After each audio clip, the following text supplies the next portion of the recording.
Continuing with 2 Samuel 7, one of the most important chapters in David's life, the chapter of God's covenant with David. Kingdom Life Bible, KLB, the second book of Samuel, chapter 7, David's desire to build God a house. David is now settled in his palace. The Lord has given him rest from his enemies. Think about David's journey. He spent years running from Saul, hiding in caves, fighting battles, living in uncertainty. Now he has peace. David looks around. 2 David says to Nathan the prophet, open quote, "Here I am, living in a house of cedar, while the ark of God remains in a tent." Close quote. David sees a problem. David is thinking, I have a beautiful house, but God's house is a tent. His heart is to honor God. Kingdom principle. When God blesses you, one of the best questions to ask is, how can I use this blessing to honor God? Nathan initially agrees. 3, Nathan tells David, open quote, "Whatever you have in mind, go ahead and do it, for the Lord is with you." Close quote. But Nathan had not yet heard from God. This is an important leadership lesson. Nathan gave David advice based on what seemed right, but God had a different plan. Kingdom principle. Something can sound like a good idea and still not be God's assignment for you. God speaks to Nathan. 4:05 that night, the word of the Lord comes to Nathan. God says, open quote, "Go and tell my servant David, this is what the Lord says. Are you the one to build me a house to dwell in?" Close quote. David wants to build God a house, but God says, no. A surprising answer. David's desire is good. His motive is good. His heart is good. But the assignment is not his. Kingdom principle. A good desire does not automatically mean it is your assignment. God reminds David of his history. 6-7. God reminds David that he has never required a permanent temple from Israel throughout their history. God has been moving with his people. God was with Israel in tents. He moved with them from Egypt through the wilderness, throughout Israel's history. God didn't need David's house. David was thinking, God needs a better house. God was essentially saying, David, I have been taking care of you. Kingdom principle. God doesn't need us to complete him. We need him to complete us. God reminds David where he came from. 8, God says, open quote, "I took you from the pasture, from tending the flock, and appointed you ruler over my people Israel." Close quote. Never forget the shepherd. David now has a palace, but God reminds him, you came from the pasture. Kingdom principle. Your present position should never make you forget your humble beginnings. God has been with David. 9, God says, open quote, "I have been with you wherever you have gone." Close quote. That's the real story. David's success wasn't David's story alone. It was God's faithfulness. God gave David victory. God says he has cut off David's enemies, made David's name great, established David among Israel. David's name will be great. 9, God promises, "I will make your name great." God was already doing it. David didn't have to manufacture his reputation. God would establish it. Kingdom principle. You don't have to build your own name when God is committed to building your legacy. God promises Israel a place. 10-11. God promises to establish Israel in a secure place. He says he will plant Israel, Shtad, a kingdom that can rest. God promises Israel stability, security, protection. Then God gives David an even greater promise. 11-12. God says, open quote, "Help for you." Close quote. David wanted a house for you. Close quote. David wanted to build God a house, says, "I will build you a house." This is the turning point.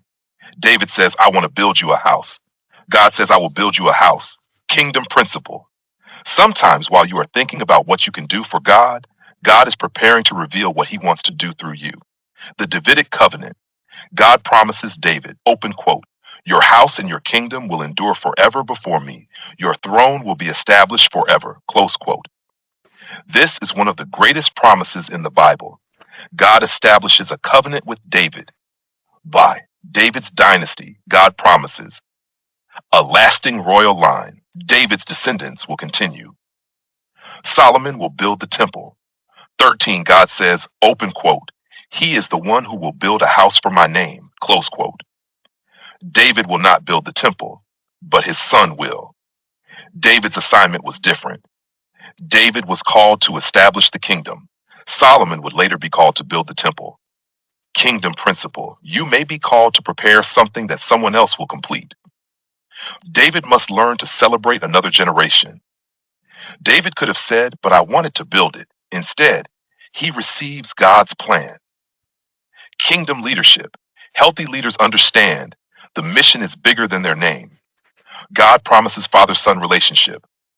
14, God says concerning David's descendant, open quote, I will be his father and he will be my son, close quote. God will correct him. God says that when his son does wrong, God will discipline him, but God's covenant love will not be removed. Grace and discipline, God promises correction without abandonment. Kingdom principle, God's discipline is not rejection. It can be evidence of covenant relationship. God's covenant with David is different. Saul lost his kingdom, but God promises David a lasting dynasty.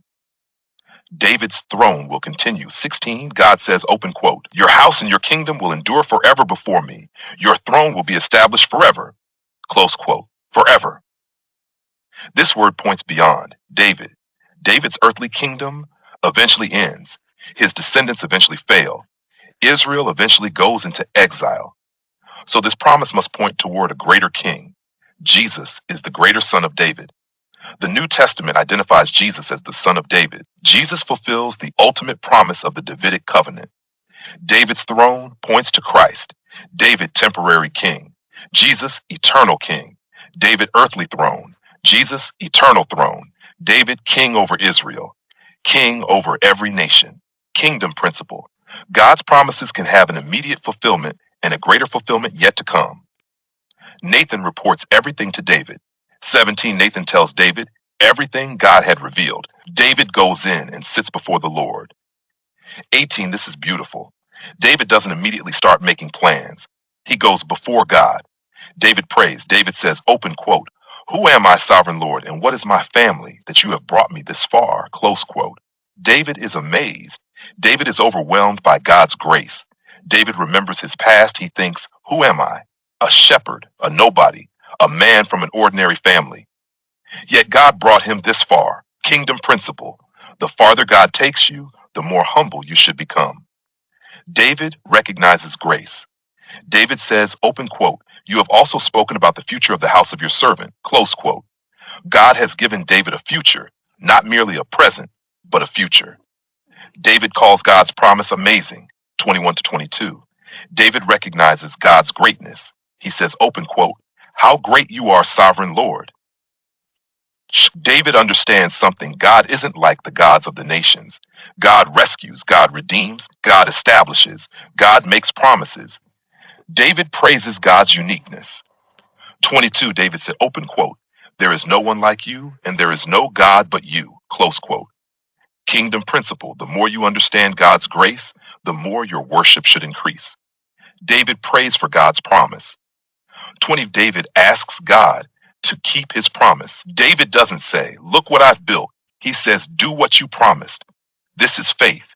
Faith says, God, fulfill what you have spoken. David's prayer is God-centered. He asks God's name to be great, not David's name. David wants God's reputation honored. 26, he says, open quote, so your name will be great forever, close quote. Kingdom principle, the greatest goal of your success should be the glory of God's name. David ends with trust. 29, David asks God, open quote, be pleased to bless the house of your servant, that it may continue forever in your sight. Close quote. David is resting in God's promise. He knows God is faithful. The house David wanted to build. David wanted to build God a house, but God says, I will build you a house. The great reversal. David wanted to give God something. God promises to give David something. Kingdom principle. Grace begins where human effort ends. David's biggest lesson. Sometimes God says no, but his no is not rejection. It may be redirection. David's good idea was not God's assignment. David's plan, build the temple. God's plan, build the dynasty. David had to learn, not every good thing is my thing. Kingdom leadership lesson. You can be sincere, gifted, passionate, motivated, and still hear not you. And that's okay, because someone else's assignment doesn't make your assignment less important. David's legacy. David didn't build the temple, but he did. Establish the kingdom, establish Jerusalem, prepare resources, establish a dynasty, prepare the way for Solomon. Kingdom principle, preparation is ministry too. Christ revealed in 2 Samuel 7. This chapter is foundational to understanding Jesus. God promises David an eternal throne. The New Testament repeatedly connects Jesus to had David's royal line. Jesus is the promised son of David, the greater house. David wanted to build a physical house for God, but God was preparing something greater, a kingdom that would ultimately point to Christ. The promise moves through David, Solomon, the Davidic line, Jesus Christ. The eternal king, Jesus, is the one whose kingdom will never end. KLB Translation Insight, important Hebrew expressions in this chapter. Bayith, house, household, dynasty. Melech, king. Mashiach, anointed one. Chesed, steadfast covenant love. Olam, everlasting forever. Zerah, seed, offspring, descendant. Barak, bahak, to bless. Yasha, to save, deliver. Kavod, glory, honor. Adonai, Lord Master. Elohim, God. Number 2, Samuel 7 summary.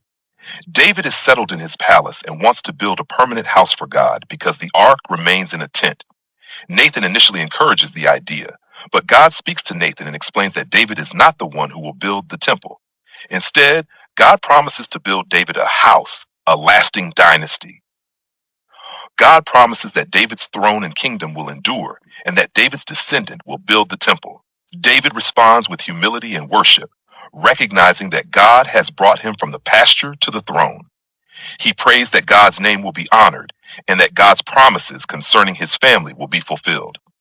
The central message of 2 Samuel 7 is David wants to build something for God, but God reveals that he is building something for David. The Davidic covenant becomes one of Scripture's foundational promises concerning the coming Messiah.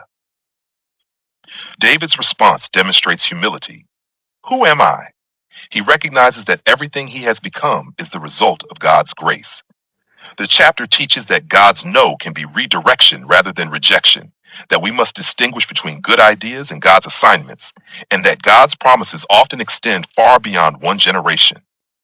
Kingdom Life Declaration. I will not confuse a good idea with God's assignment. I will trust God when he says no. I will understand that God's redirection is not rejection. I will remember where God brought me from. I will remain humble when God elevates me. I will celebrate what the next generation will build. I will prepare what God has assigned me to prepare. I will trust God with the part I cannot complete. I will seek God's glory above my own name. There are times when I will say, God, I want to build this for you. And God may answer, that's good, but that's not your assignment. When he does, I will not be disappointed. I will ask, then Lord, what have you called me to build? Maybe I'm not called to finish it.